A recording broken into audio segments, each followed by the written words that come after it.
بسم اللہ الرحمن الرحیم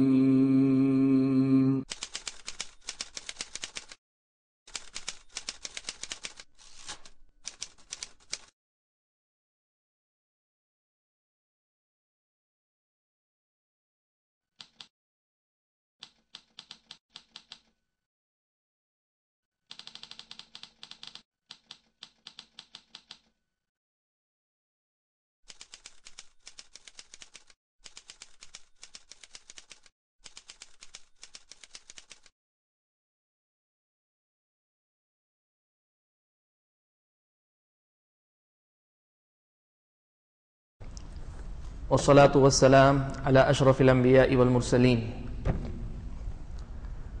وعلى آله وأصحابه أجمعين ومن تبعهم بإحسان إلى يوم الدين. أما بعد فأعوذ بالله من الشيطان الرجيم. بسم الله الرحمن الرحيم. يا أيها الذين آمنوا اتقوا الله حق تقاته ولا تموتن إلا وأنتم مسلمون. يا أيها الناس اتقوا ربكم الذي خلقكم من نفس واحدة وخلق منها زوجها وبث منهما رجالا كثيرا ونساء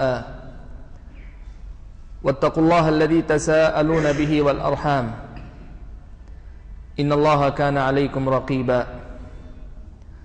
يا أيها الذين آمنوا اتقوا الله وقولوا قولا سديدا يصلح لكم أعمالكم ويغفر لكم ذنوبكم ومن يطع الله ورسوله فقد فاز فوزا عظيما. أما بعد فأعوذ بالله من الشيطان الرجيم. بسم الله الرحمن الرحيم. إنما المؤمنون إخوة فأصلحوا بين أخويكم. معزز دینی بھائیوں، بزرگوں اور پردہ نشین خواتین اسلام، اللہ تعالیٰ کا مجھ پر اور آپ سب پر بڑا ہی خاص فضل و کرم ہے کہ دین اسلام سے نسبت اور اس سے تعلق قائم کرنے اور اس پر جمع رہنے کی اللہ تعالیٰ نے ہم کو اور آپ کو توفیق نصیب فرمائی ہے. آج کی یہ ملاقات، یہ مجلس اسی دین، اسی اسلام کی نسبت سے ہے. آج ہم یہاں اکٹھا اس لیے ہوئے کہ جس دین سے میری اور آپ کی پہچان ہے، نسبت ہے، تعلق ہے، اس کی کچھ باتیں سنیں، سمجھیں اور عمل کرنے کی نیت سے یہاں سے اٹھیں.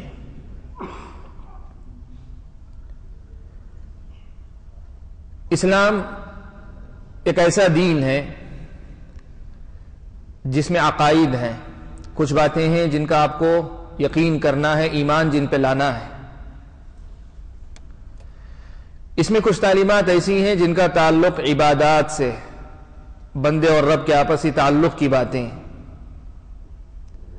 اور بہت سی تعلیمات ایسی ہیں جن کا تعلق معاملات سے، یعنی انسان کا دوسرے انسانوں کے ساتھ جو تعلق ہے اس سے متعلق احکام ہیں، انسان کا اس کائنات کی دوسری مخلوقات سے جو تعلق ہے اس سے متعلق احکام اور ہدایات ہیں. میرے بھائیوں، یہ مسئلہ آپ ابتدا ہی سے سمجھ لینا کہ اچھا مسلمان وہ ہے جس کا عقیدہ بھی درست ہو، عبادتیں بھی اس کی ٹھیک ٹھاک ہوں، معاملات بھی اس کے سیدھے ہوں، صاف ہوں. جس مسلمان کے ایمان کے ان میں سے کسی بھی پہلو میں خلل آئے گا وہ ایک اچھا مسلمان نہیں ہوگا، وہ ایک کامل مومن نہیں ہوگا. اور جنت یہ اللہ تبارک و تعالیٰ کی بہت قیمتی شے ہے. الا ان سلعۃ اللہ غالیہ، اللہ کے نبی صلی اللہ علیہ وسلم نے فرمایا کہ اللہ تبارک و تعالیٰ کا جو ساز و سامان، جس کی تجارت آپ سے اللہ کہہ رہے ہیں، یہ بہت قیمتی. الا ان سلعۃ اللہ الجنہ، اللہ تعالیٰ جو چیز آپ کو دینا چاہتے ہیں وہ جنت ہے. یہ اتنی سستی چیز نہیں ہے کہ صرف میرے اور آپ کے دعوے پہ مجھ کو اور آپ کو مل جائے. یا میں اور آپ یہ کہیں کہ نہیں میں تو خوب محنت کرتا ہوں مجھے ملنی چاہیے، ہماری تمناؤں سے نہیں حاصل ہونے والی ہے جنت۔ اس جنت کو اگر حاصل کرنا ہے تب پھر یہ پہلی چیز آپ طے کریں کہ ہم اپنی استطاعت بھر کوشش کریں، پھر اس کے بعد اللہ تعالیٰ کی رحمت کی امید کریں۔ ہم کوتاہی کریں، ہم استطاعت رکھتے ہوئے فرائض کو ضائع کریں، عقیدے میں خلل باقی رکھیں، عبادتوں کو ضائع کریں، معاملات میں خرابی کو برقرار رکھیں، پھر کہیں نہیں اللہ تعالیٰ کے رحم و کرم پہ کی مجھے امید ہے، تو یہ میری اور آپ کی نادانی ہے۔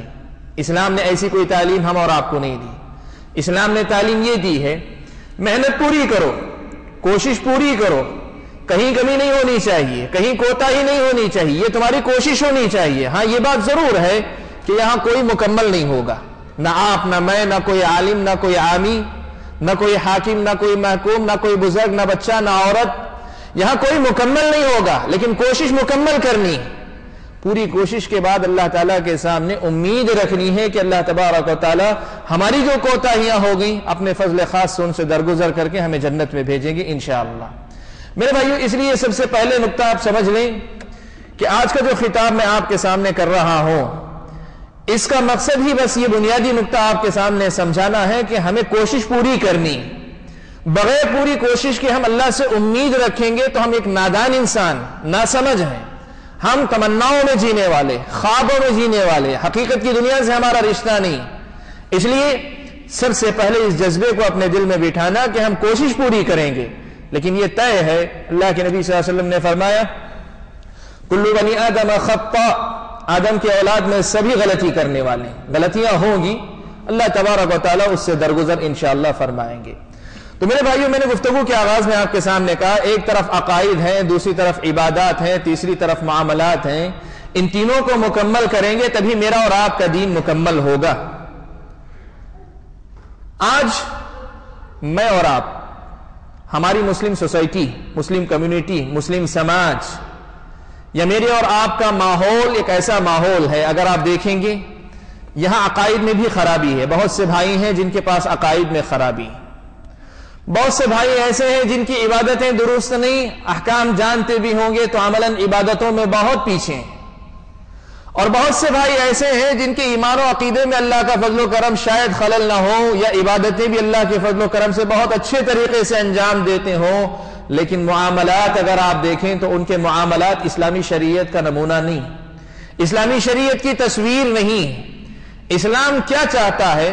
آپ ایک ایسی تصویر بن جائیں کہ آپ کے اندر آپ کو دیکھ کر ہر آدمی اپنی اصلاح کرے، آپ ایک ایسا آئینہ بن جائیں کہ اس آئینے میں اپنی شکل دیکھ کر ہر کوئی کہے کہ میرا عقیدہ تو ایسا نہیں، میری عبادت تو ایسی نہیں، میرے معاملات تو ایسے نہیں۔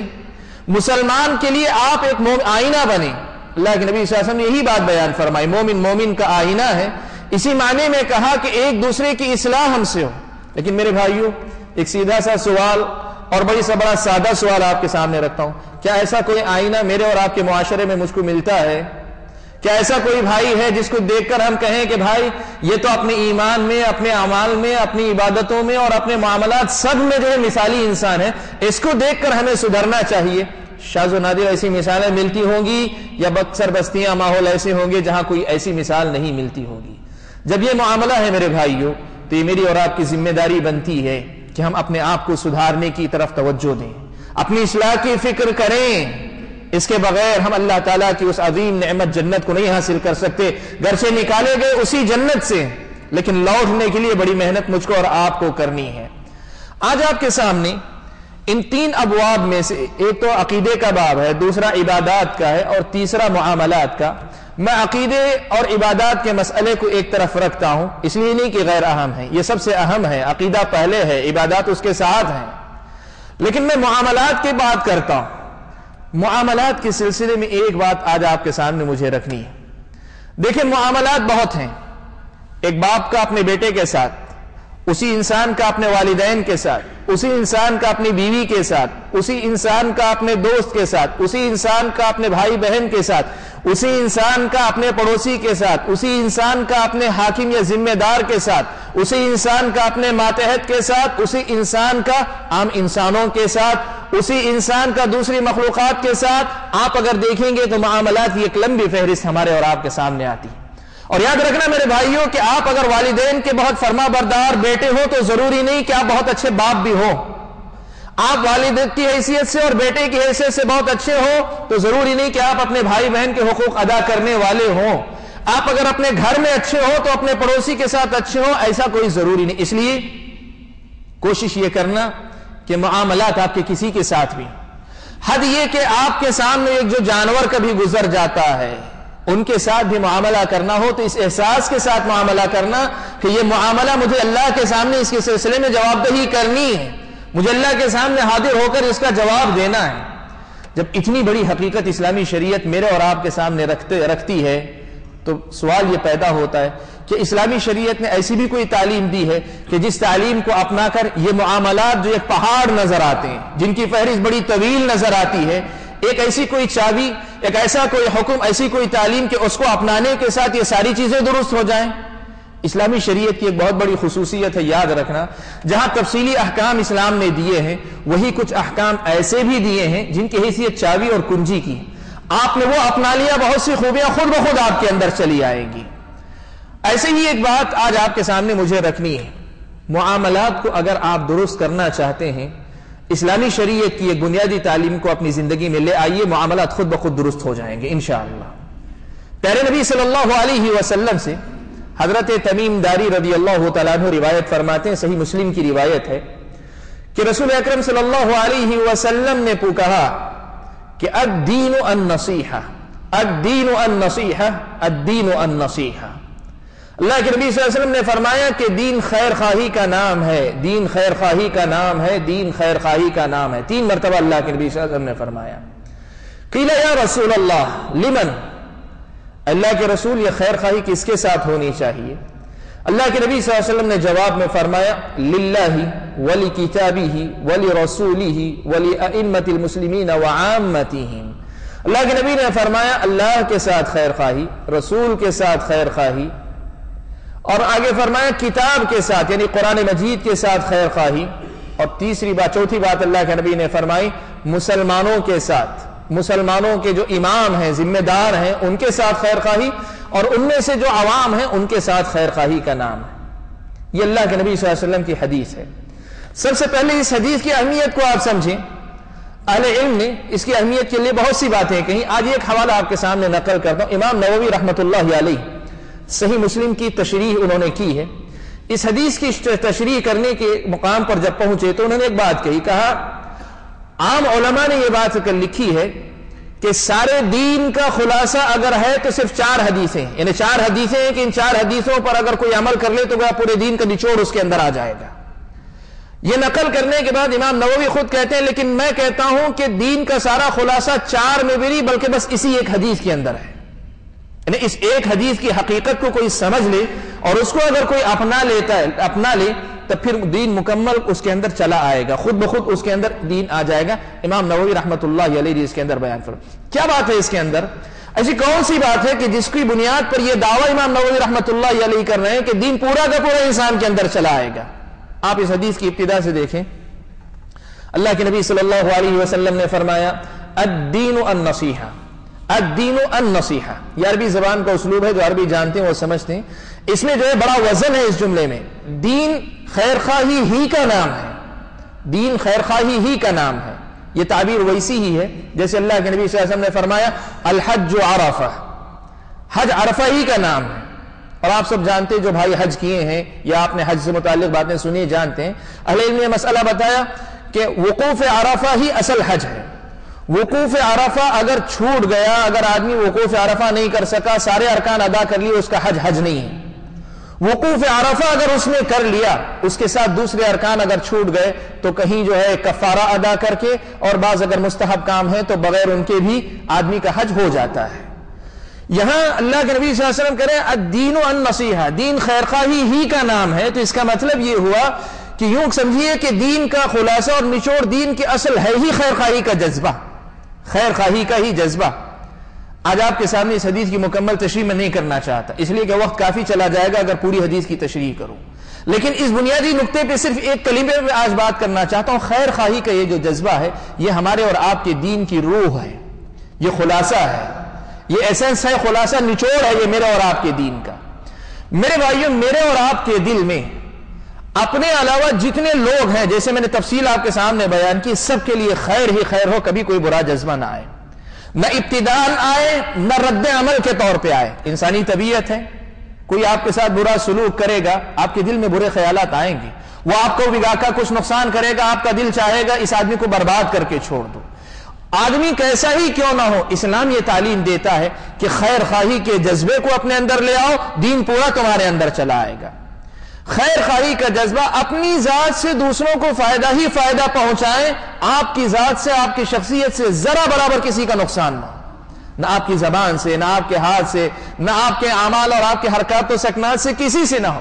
خیر خواہ بن جائیں آپ، دوسروں کا بھلا چاہنے والے، دوسروں کا ہمیشہ اچھا سوچنے والے، یہ مزاج آپ نے اندر پیدا کر لیں، یہی دین ہے۔ اللہ کے نبی صلی اللہ علیہ وسلم یہ بات بیان فرماتے ہیں، اس کی اہمیت کا آپ اندازہ لگائیں۔ صحیح بخاری و مسلم کی روایت، حضرت جریر بن عبداللہ رضی اللہ تعالیٰ عنہ روایت فرماتے ہیں کہ میں نبی اکرم صلی اللہ علیہ وسلم کے پاس اسلام قبول کرنے کے لیے آیا۔ طریقہ تھا اسلام قبول کر کے اللہ کے نبی کے ہاتھ پہ بیعت کرتے، اقرار کرتے کہ میں مسلمان ہو رہا ہوں۔ کہتے ہیں میں جب اللہ کے نبی صلی اللہ علیہ وسلم کے پاس پہنچا اور میں نے بیعت کی تو اللہ کے نبی صلی اللہ علیہ وسلم نے کچھ کلمات بتائے کہ ان کا اقرار کرو، یعنی بیعت میں ان چیزوں کا اقرار کرو۔ ان میں سے کہتے ہیں ایک چیز یہ بھی اللہ کے نبی صلی اللہ علیہ وسلم نے اقرار لیا کہ وَالنُّصْحِ لِكُلِّ مُسْلِمٍ، ہر مسلمان کے حق میں خیر خواہی کروں گا۔ اس کی اللہ کے نبی صلی اللہ علیہ وسلم نے بیعت لی، اقرار لیا اللہ کے نبی صلی اللہ علیہ وسلم نے۔ میرے بھائیو، اسلامی شریعت بڑے تفصیلی احکام اس کے اندر ہے۔ اللہ کے نبی صلی اللہ علیہ وسلم جو ہے ایک ایک حکم کا نام لے کر سب کی بیعت نہیں دلایا کرتے تھے، جن کی اہمیت ہوتی، جو غیر معمولی ہوتی، ان کی اقرار لیا کرتے تھے۔ آپ دیکھیں حضرت جریر کہتے ہیں اللہ کے نبی صلی اللہ علیہ وسلم نے میرے ہاتھ پر اقرار لیا۔ اس سے کیا سمجھ میں آتا ہے؟ خیر خواہی کا یہ جذبہ دین اسلام کے اندر بڑی اہمیت رکھتا ہے۔ اپنی ذات سے دوسروں کو فائدہ ہی پہنچاؤ، نقصان نہیں پہنچنا چاہیے۔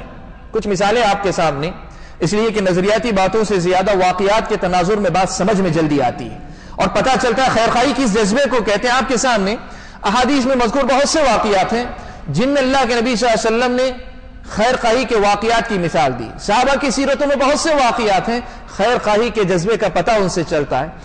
تیزی کے ساتھ ایک آدھ واقعات آپ کے سامنے نقل کرتا ہوں، ان کی روشنی میں سمجھیے خیر خواہی کس کو کہتے ہیں۔ صحیح بخاری اور مسلم کی ایک روایت ہے، نبی اکرم صلی اللہ علیہ وسلم نے بیان فرمایا، نبی اکرم صلی اللہ علیہ وسلم سے روایت ہے، حضرت ابو ہریرہ رضی اللہ تعالیٰ عنہ روایت کرتے ہیں، صحیح بخاری اور مسلم کی روایت، کہتے ہیں کہ تم سے پہلے والے لوگوں میں، یعنی پچھلی جو قومیں گزری ہیں بنی اسرائیل، عام طور پر اللہ کے نبی کی یہ تعبیر بنی اسرائیل کے لیے ہوا کرتی تھی۔ اللہ کے نبی صلی اللہ علیہ وسلم واقعہ بیان کرتے ہیں کہ تم سے پہلے والے لوگوں میں ایک واقعہ یہ پیش آیا کہ ایک آدمی نے زمین بیچی، دوسرے آدمی نے زمین خریدی۔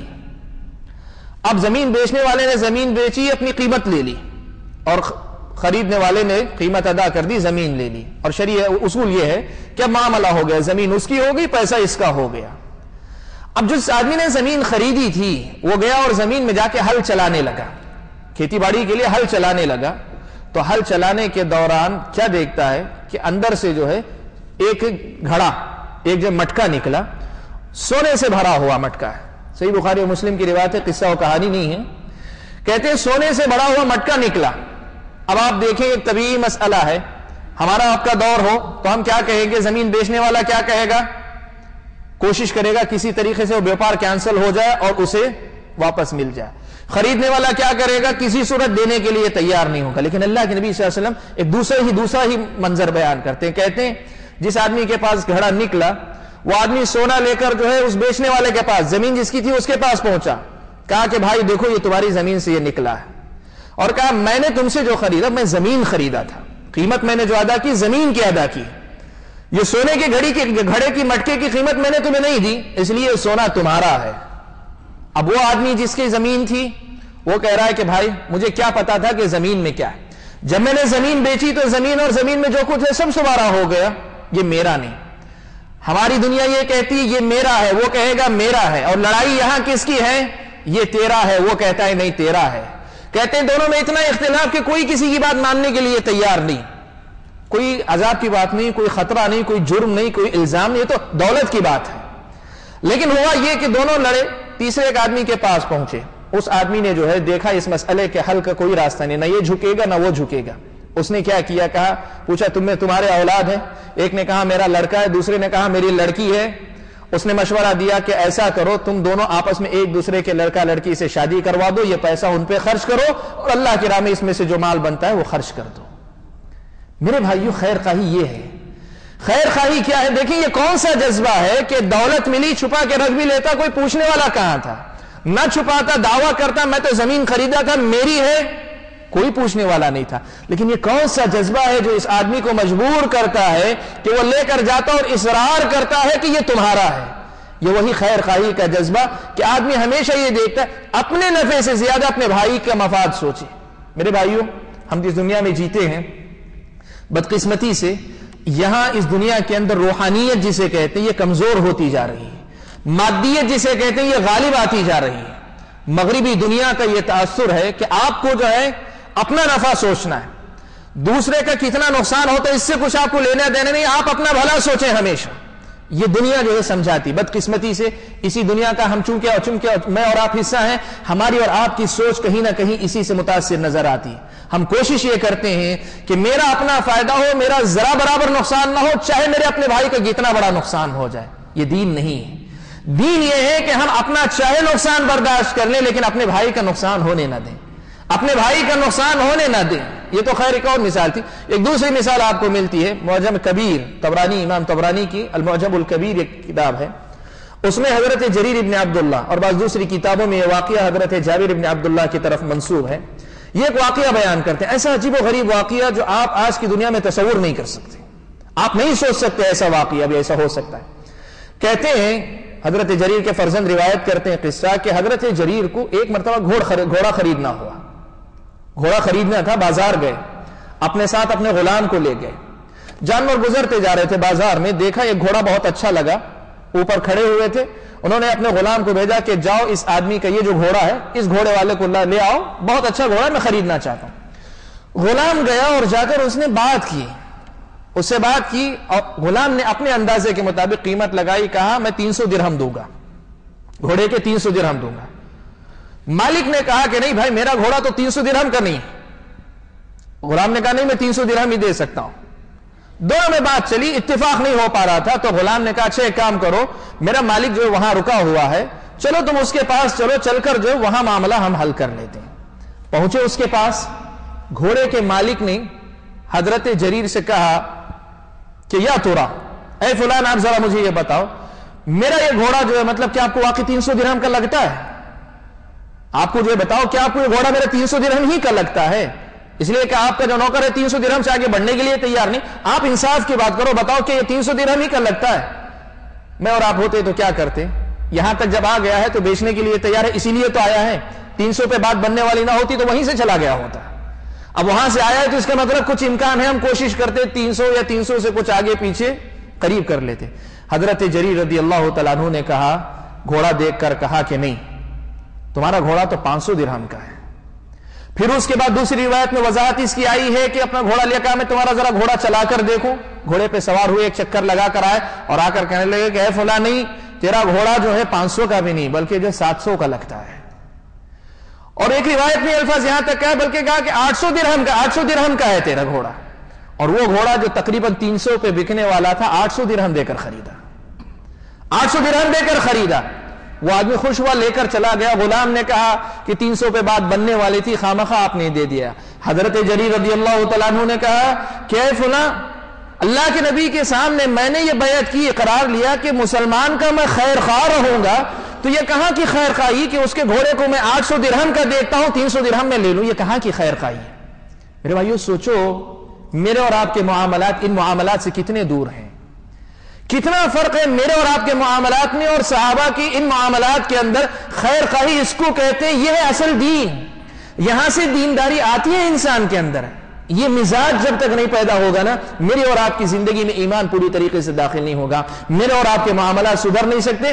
اس کو سدھارنے کی طرف توجہ دو, ان کے سدھار کی طرف توجہ دو. اس کے بغیر میرا اور آپ کا دین مکمل نہیں ہوگا, بڑا ادھورا دین میرا اور آپ کا ہوگا. اور کیا پتا کہ اللہ تعالیٰ کے پاس ناکام و نامراد ہو. اللہ کے نبی صلی اللہ علیہ وسلم نے خیر خواہی کے اسی جذبے کی تعلیم دیتے ہوئے اللہ کے نبی صلی اللہ علیہ وسلم نے یہ تلقین فرمائی, کہا من یسر علی معسر یسر اللہ علیہ فی الدنیا والآخرہ.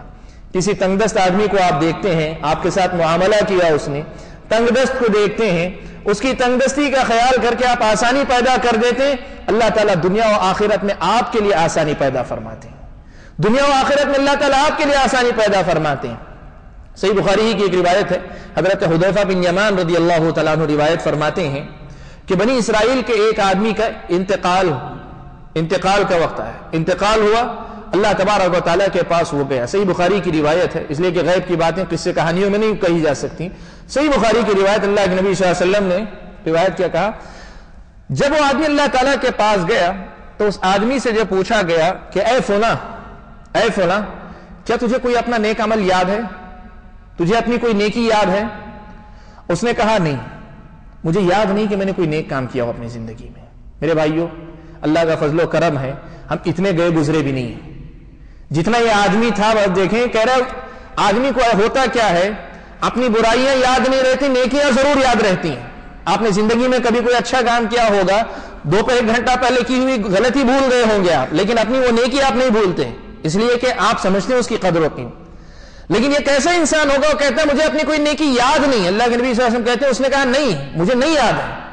اس سے کہا گیا کہ سوچو پھر بھی دیکھو, انظر دیکھو. صحیح بخاری میں اللہ کے نبی فرماتے ہیں کہ جب اس سے کہا گیا تو اس نے کہا کہ ہاں مجھے صرف ایک چیز یاد آتی, بنی اسرائیل ہی کا واقعہ اللہ کے نبی روایت کرتے, ایک چیز یاد آتی ہے کہ میں تجارت جب کیا کرتا تھا تو تجارت میں ایک چیز کیا کرتا کہ کوئی تنگ دست آدمی آتا تو میں اپنے نوکروں سے کہا کرتا تھا کہ دیکھو ذرا کوئی تنگ دست آدمی آتا ہے تو سختی مت کرو, ذرا نرمی سے کام لے لیا کرو, ذرا نرمی سے کام لے لیا کرو.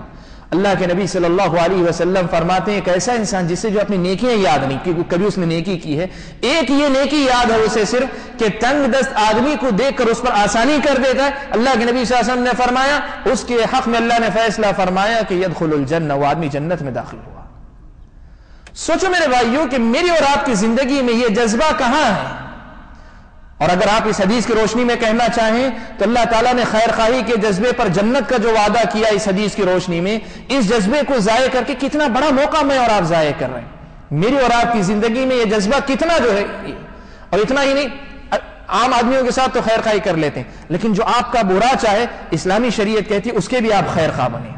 آپ کو معلوم ہے حضرت عائشہ صدیقہ رضی اللہ تعالیٰ عنہا پر نعوذ باللہ بدکاری کا الزام لگا, بہت خطرناک الزام. آج ایک عام آدمی جس کی معاشرے میں کوئی حیثیت نہ ہو, ایک متوسط گھرانے کا یا اور کوئی آدمی اتنا سخت الزام برداشت نہیں کر سکتا. جس وقت یہ الزام لگا منافقین نے الزام لگایا, منافقین نے یہ الزام لگایا تو یہ الزام بہت زیادہ پھیلا. بدقسمتی سے 3 مسلمان جو اچھے مسلمان تھے, یعنی منافق نہیں تھے, مسلمان تھے, مسلمان ہونے کے باوجود پروپیگنڈے کا شکار ہو گئے. ان کی زبان سے بھی کچھ غیر محتاط جملے نکل گئے. ان میں سے ایک حضرت حسان ابن ثابت, دوسری حضرت حمنا بنت جہش رضی اللہ تعالیٰ عنہ, تیسرے حضرت مستح ابن اساسہ.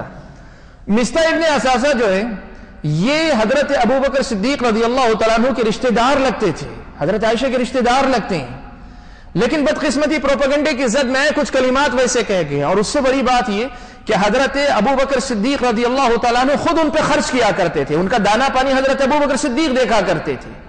جب حضرت ابوبکر صدیق کو پتا چلا, معاملہ تو آپ کے علم میں ہے کہ نبی اکرم صلی اللہ علیہ وسلم کافی پریشان رہے, پھر اللہ تعالیٰ نے آسمان سے حضرت عائشہ صدیقہ رضی اللہ تعالیٰ عنہ کی برات نازل کی, منافقوں کو جہنم کی وعید سنائی گئی. جو مسلمان تھے ان کو اس الزام کے بدلے میں کوڑے لگائے گئے, معاملہ ہو گیا. حضرت ابوبکر صدیق رضی اللہ تعالیٰ عنہ ایک طبیعی انسان ہے, انسان ہونے کے ناطے حضرت ابوبکر صدیق رضی اللہ تعالیٰ عنہ نے قسم کھا لی کہ آج کے بعد مستح ابن اساسہ کا دانا پانی میری طرف سے بند. ایک طبیعی رد عمل ہے, ہم میں سے ہر کوئی یہی کرے گا کہ آپ کے گھر والے پر کوئی اتنا خطرناک الزام لگائے, آپ اس پہ دانا پانی جاری رکھیں گے. طبیعی رد عمل حضرت ابوبکر صدیق رضی اللہ تعالیٰ عنہ کا. لیکن اللہ تبارک و تعالیٰ نے سورہ نور کی آیت میں اللہ تعالیٰ نے حضرت ابوبکر صدیق رضی اللہ تعالیٰ عنہ کو تعلیم دی, کہا وَلَا يَأْتَلِ أُولُو الْفَضْلِ مِنْكُمْ وَالسَّعَةِ, کہا تم میں سے جو استطاعت رکھنے والے اور اہل فضل ہیں ان کو چاہیے کہ وہ اپنے رشتہ داروں, مہاجروں یعنی جو ہے ان پر خرچ کرنے کے سلسلے میں قسم نہ کھائیں. وَلْيَعْفُوا وَلْيَصْفَحُوا, معاف کریں, درگزر کریں, الا تحبون ان یغفر اللہ لکم، کیا تم نہیں چاہتے کہ اللہ تعالیٰ تمہاری مغفرت کرے؟ آج ایک لغزش ہوئی، تمہیں اختیار ہے تو تم ان کی گرفت کر رہے ہو، تم سے کتنی لغزشیں ہوتی ہیں، اللہ تعالیٰ اگر گرفت کرنے پہ آئے تو کیا تم نہیں چاہتے کہ اللہ تمہاری مغفرت کرے؟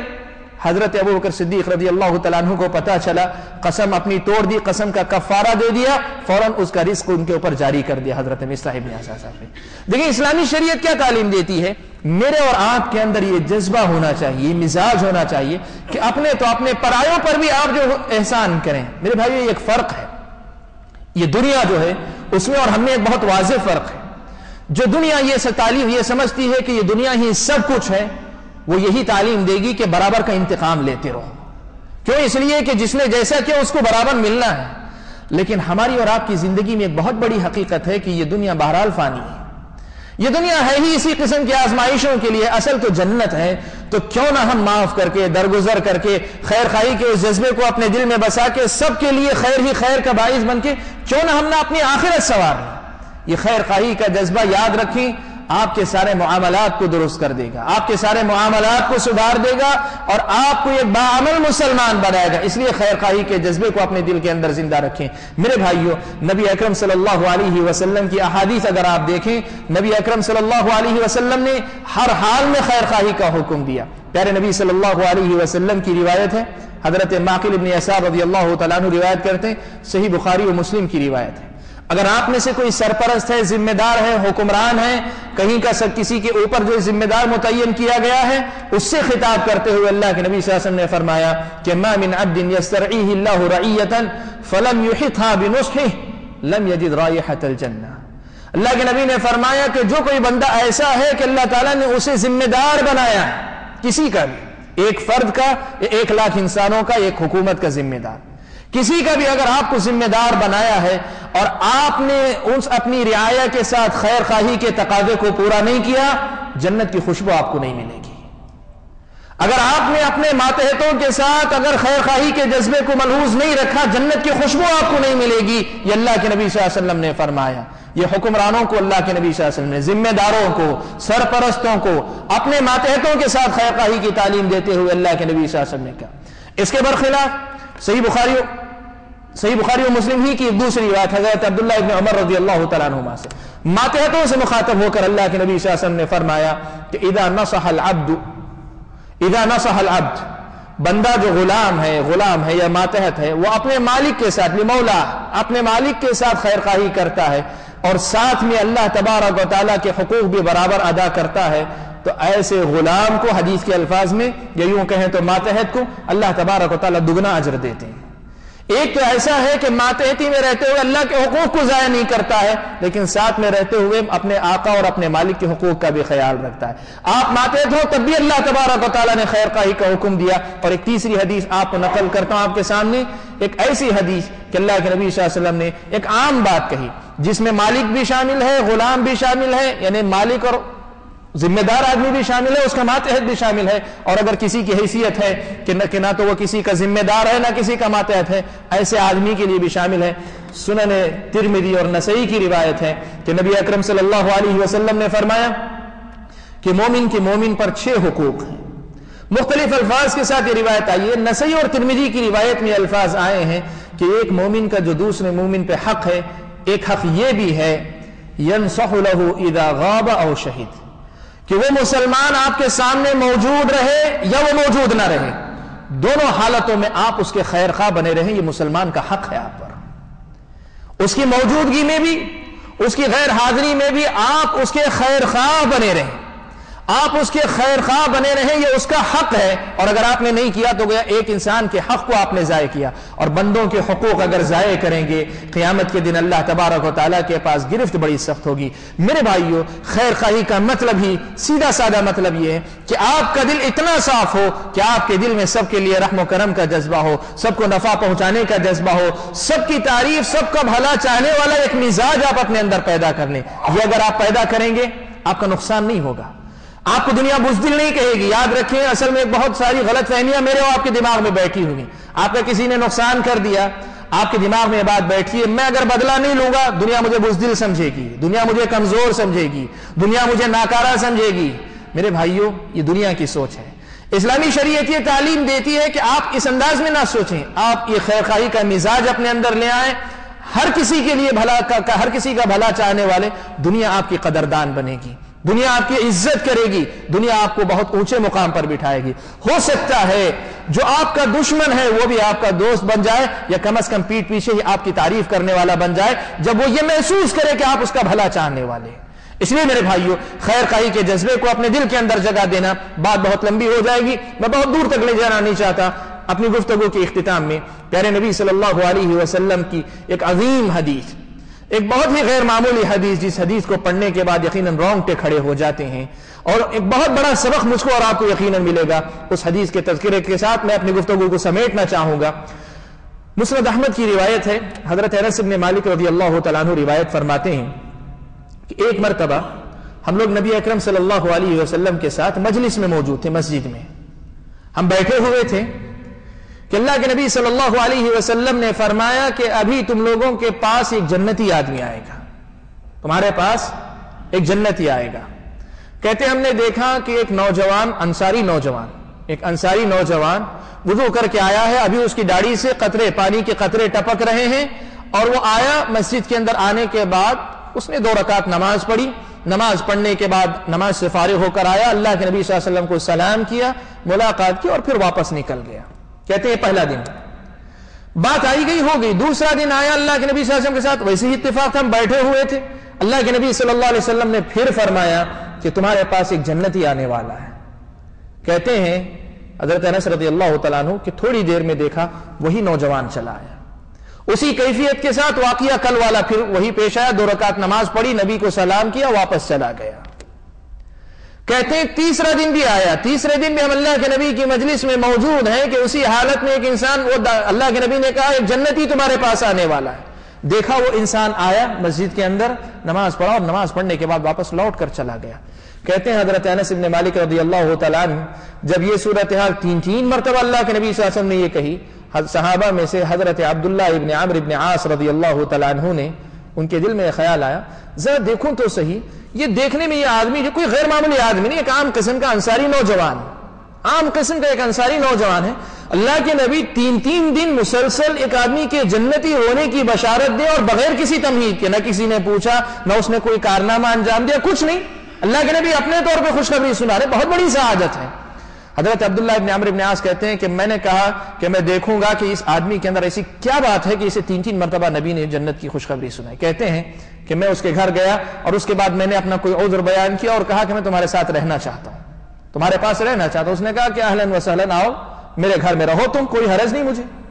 کہتے ہیں حضرت عبداللہ ابن عمرو ابن عاص کہ اس کے گھر میں رہا تو 3 دن تک میں اس کا جائزہ لیتا رہا، صبح و شام اس کی جو دیکھتا رہا کیا ہے اس آدمی کے اندر۔ کہتے ہیں میں نے دیکھا فرائض کے علاوہ کوئی نفل نمازیں وغیرہ نہیں، نہ تو زیادہ صدقات ہیں، نہ کوئی بہت زیادہ اچھے اعمال، کچھ نہیں، ایک عام مسلمان کی طرح جو ہے، ایک عام مسلمان کی طرح فرائض ادا کرتا ہے، بس اور کوئی نہیں، کوئی بہت زیادہ غیر معمولی کام اس کی زندگی میں ہے ہی نہیں۔ حضرت عبداللہ ابن عمرو ابن عاص کہتے ہیں 3 دن تک دیکھنے کے بعد بھی جب مجھے سمجھ میں نہیں آئی بات، تو میں نے اس آدمی سے پوچھ لیا کہ اے فلاں، حقیقت میں مجھے جو ہے قیام کے لیے کسی ٹھکانے کی ضرورت نہیں تھی، بات یہ تھی کہ اللہ کے نبی صلی اللہ علیہ وسلم نے 3 دن یہ بات کہی کہ ایک جنتی آنے والا، 3 دن تم نکل آئے۔ میں یہ دیکھنا چاہ رہا تھا کہ تمہاری اپنی زندگی میں کیا ایسی چیز ہے کہ تمہیں اللہ کے نبی صلی اللہ علیہ وسلم نے اتنا سب کچھ کہا، اور میں یہ کہتا ہوں کہ 3 دن دیکھنے کے بعد بھی مجھے جو کوئی غیر معمولی بات نظر نہیں آتی۔ اس آدمی نے بھی کہا کہ ایسی بات ہے، میں خود اپنی زندگی میں دیکھتا ہوں تو مجھے بھی کوئی بڑی چیز نظر نہیں آتی اپنی زندگی میں، کہا کہ میں بھی سوچتا ہوں تو کوئی بات نہیں، جو عام مسلمان کرتے ہیں وہی میں کرتا ہوں۔ حضرت عبداللہ ابن عمرو ابن عاص کہتے ہیں کہ مایوس ہو کر میں اس کے پاس سے نکل رہا تھا کہ اس آدمی نے آواز دی مجھے، کہا کہ اے فلاں سنو، بات یہ ہے کہ میرے اندر ایک عادت ہے، شاید ہو سکتا ہے اللہ کے نبی صلی اللہ علیہ وسلم نے اس کی بنیاد پر اتنی بڑی بات کہی ہو۔ کیا ہے؟ کہا کہ میری عادت یہ ہے کہ روزانہ شام جس وقت میں اپنے بستر پہ لیٹتا ہوں تو اپنے دل کو ہر مسلمان کے بغض، نفرت اور ناپسندیدگی سے اپنے دل کو پاک کر لیتا ہوں۔ اپنے دل کو پاک کر کے سوتا ہوں اس طرح کہ میرے دل میں کسی مسلمان کے لیے ذرا برابر کوئی برا جذبہ نہیں ہوتا، کوئی بری نیت نہیں ہوتی۔ حضرت عبداللہ ابن عمرو ابن عاص کہتے ہیں کہ اے فلاں، یہی وہ خوبی ہے جو تمہارے اندر ہے جس کی استطاعت ہم نہیں رکھ پاتے ہیں، اسی کی وجہ سے اللہ کے نبی صلی اللہ علیہ وسلم نے اتنی بڑی جو خوشخبری دی۔ میرے بھائیوں، سوچو کتنا جو مشکل کام ہے بظاہر، لیکن سوچو اگر یہ کام ہم کر لیں تو کتنی بڑی سعادت اللہ کے نبی صلی اللہ علیہ وسلم کی طرف سے۔ اس لیے میرے بھائیوں، خیر خواہی کا جو جذبہ ہے نا، اسے اپنے دلوں کے اندر ہمیشہ زندہ رکھو۔ کبھی ایسا نہ ہو کہ میری اور آپ کی زندگی میں یہ خیر خواہی کا جذبہ کمزور ہو یا خیر خواہی کا جذبہ متاثر ہو۔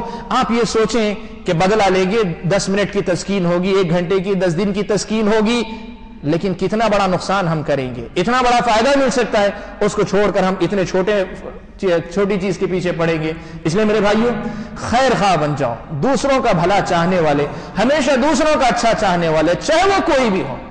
آپ کی اور میری ذات سے کسی مسلمان کا ذرا برابر نقصان نہ ہو، نہ ہماری زبان سے، نہ ہمارے حرکات و سکنات سے، نہ میرے اور آپ کے معمولات سے کسی چیز سے کسی مسلمان کو ذرا برابر تکلیف نہ پہنچے۔ یہ جذبہ اگر آ جائے گا، اللہ کے نبی نے فرمایا الدین والنصیحہ، دین خیر خواہی کا نام ہے، یہ خیر خواہی اگر آ گئی، دین آ جائے گا، دین آئے گا، میرے معاملات، آپ کے معاملات درست ہو جائیں گے۔ معاملات اگر درست ہو گئے، پھر جو عبادتوں میں کمزوری ہوگی، اللہ چاہیں گے تو اپنے رحم و کرم سے ہمیں درگزر کر کے جنت میں داخل کروا دیں گے۔ میں اللہ سے دعا کرتا ہوں کہ اللہ تعالیٰ مجھے اور آپ سب بھائیوں کو خیر خواہی کے اس جذبے کو اپنے دل و دماغ میں ہی نہیں، اپنی زندگی میں لانے کی توفیق عطا فرمائے۔ اللہ تبارک و تعالیٰ اس پوری مسلمان قوم کو ایک دوسرے کا خیر خواہ بن کر جینے کی توفیق عطا فرمائے۔ اللہ تبارک و تعالیٰ حیثیتوں کو بھول کر صرف اس ایک جذبے کے تحت آپسی معاملات کو حل کرنے کی توفیق عطا فرمائے۔ آمین۔ وآخر دعوانا ان الحمد للہ رب العالمین۔